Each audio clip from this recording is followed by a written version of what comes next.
Hey, what's up everybody? How are y'all doing today? Personally, I have mixed emotions. At first, I thought the show Crown Jewel would be kinda shite. It was bad, but not as bad as I thought. Shane McMahon is the best in the world. Brock Lesnar is the Universal Champion again. And they still went to Saudi Arabia.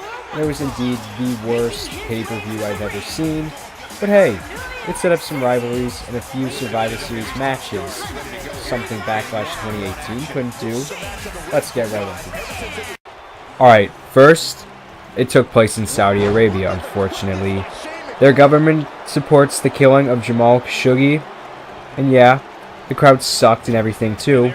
But yeah, anyways, I've been hearing the argument that if I disagree with the location of Crown Jewel, I need to be a better wrestling fan. Well, what? Okay, and I think you need to be a better wrestling fan when WrestleMania is held somewhere other than where you want it to be held, and when a title match happens on Raw instead of a pay-per-view. A good one, too. I think you need to be a better wrestling fan when somebody is champion that you don't want to be champion. Like, if we want to think the Saudi Arabian government is fucked up, because they are, let us think that. Politics unfortunately play a role in this. WWE has a deal with Saudi Arabia for the next 10 years, meaning more shows from that whack-ass, corrupted-ass country. So, I don't agree with the location at all. If I need to be a better wrestling fan, so be it. And to my next point, Hulk Hogan. Okay, yeah, he said some fucked up things, and damn it, I don't agree with any of the racist things he said. But if they're gonna give him a second chance, might as well use him on a show that people are gonna take a chunky shit on anyway. Just pile more shit on, I guess. Hogan is a legend, and they're letting him take some dirt off his name because probably of all the money they made him over the past, I don't know, 50 years maybe by now. And he's not doing a lot with it, but I think he deserves this. And it's just he should use it. He should use the opportunity because he's very lucky. Take advantage of this Hulkster. I don't think he's a racist, but a lot of people do. And he should prove them wrong. But hey, maybe he'll show up more around Mania season. I don't know. And now let's talk about the crowd. The crowd was dead. Rey Mysterio was there. Sounded like a crowd from fucking WWE 2K19. They were so dead. I get it. They don't get wrestling shows a lot. But would it kill them to actually get into the show so they can get more? I mean, they already are because money and 10-year deal or whatever, but come on. The burn it down for Seth Rollins' entrance? Like, 3 people said it with this song. I've heard an ordinary Raw crowd do better. Like, WWE needs to get a little LED boards over sections telling the fans what to do. Like a talk show or something like that. Or Ridiculousness. I believe they have one of them, for example. But it seems that would be the only way to wake up the crowd and actually get involved.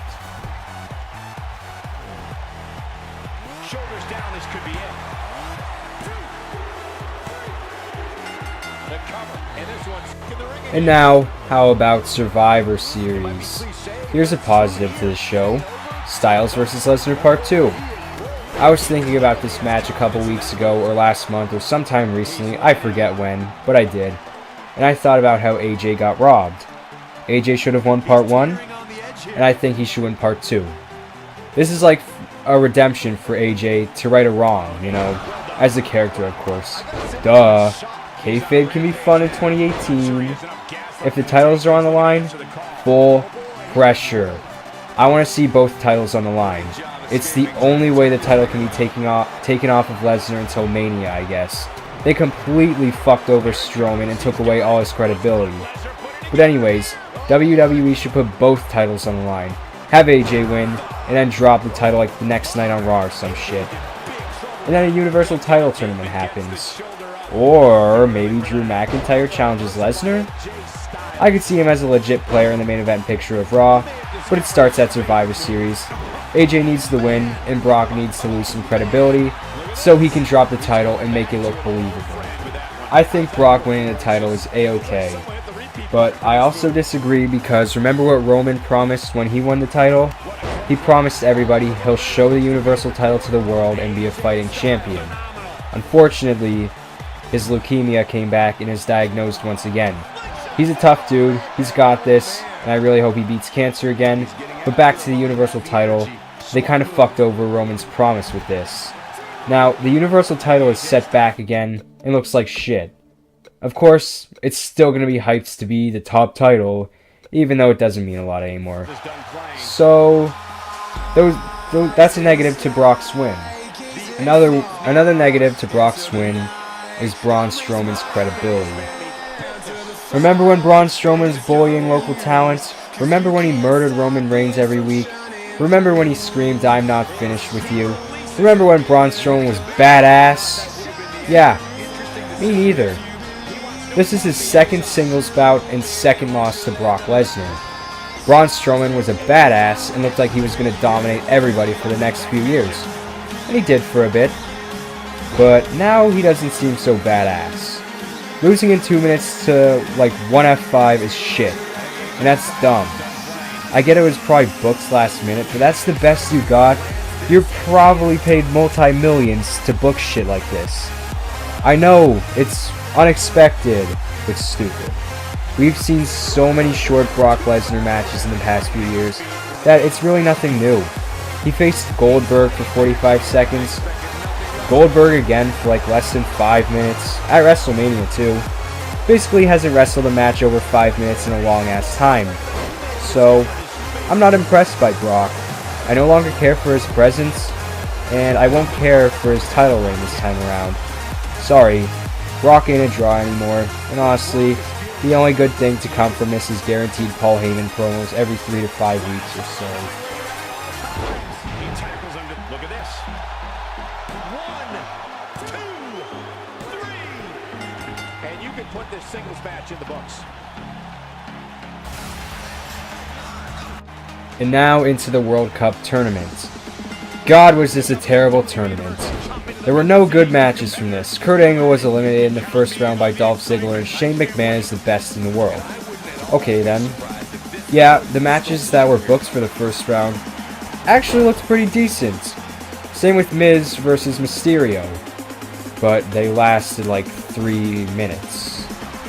Okay, well, there were also missed opportunities. Rollins versus Mysterio, Rollins versus Angle. 2 Seth Rollins dream matches were fucked up, and we probably won't ever see them at this point. Literally 2 dream matches were on the table for them, and they were like deer in the headlights. I'm sorry if I remind you of your ancient-ass, wrinkly-ass English teacher right now, but it's true, and as Kurt Angle says, it's damn true. And fucking hell, they missed another dream match. 2 dream matches. If they're gonna fall through with this pointless, weird-ass tournament, at least make it bearable to sit through. Come on now. However, there are 2 things that I can think of that's positive from this tournament, and that is rivalries and Survivor Series matches. So, Shinsuke Nakamura defeated Rusev to retain the US title, and I'm not going to touch on that because who cares? Well, we don't know who's facing the bar at Survivor Series, but hopefully we can get that figured out soon. Shinsuke Nakamura versus Seth Rollins in the dream match, and at least they're taking that opportunity. And by God, I won't even be surprised if they fuck this up. But Seth Rollins' Intercontinental title has felt like an accessory for his entrance recently. It's hard to say that because he's actually my favorite wrestler, but it's true. Hopefully after Survivor Series he does something with that. And then Miz versus Shane McMahon. Shane McMahon has been seen all over Twitter and Instagram looking like a glazed donut holding that World Cup. Looked ridiculous in his wife beater too, but hey, I love Shane-O, and it was actually funny, it was unexpected, so why the hell not? It also set up Shane McMahon versus The Miz because Shane McMahon took his spot because Miz was quote-unquote injured, even though we know he wasn't, because like, has The Miz ever been injured? No, and I don't think he is now. It's going to be like Kevin Owens and Sammy versus the authority figures of SmackDown again. And honestly, I think this will be good, maybe even better. I know Miz said he's got dibs on whoever wins the title match between AJ and Daniel Bryan, but now AJ Styles beats Samoa Joe, and he's got his sights set on Brock Lesnar. And I wish he would go for the title, but I think he can wait a bit. Win another world title before he retires, but not yet.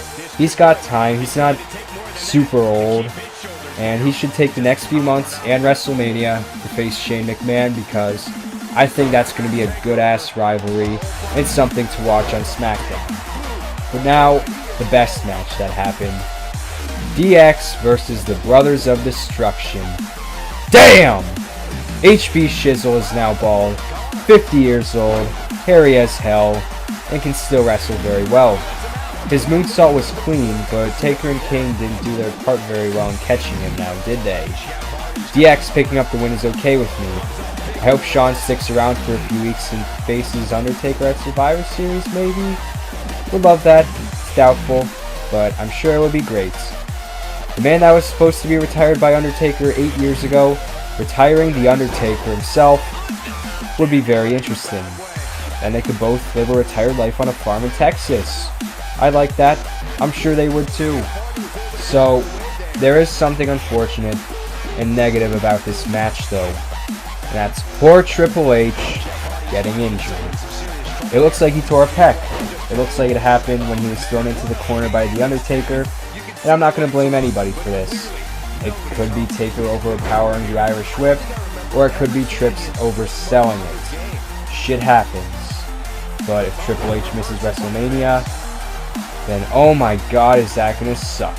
There goes Batista versus Triple H. So, as good as the match was, I am disappointed in that too. Crown Jewel is full of disappointment, and the WWE disappoints us on the regular now, and that's kind of sad that we basically have to expect disappointments yet still invest a lot of our time into the product. It's an obsession. Almost, in my opinion, WWE is like a Netflix series for me. I mean, yeah, it's kind of dramatic. Sometimes it's fun to watch, sometimes it's boring. Sometimes episodes build onto other episodes and shit. So yeah, kind of like a Netflix series, kind of not. But that's how I take it. I don't know about you.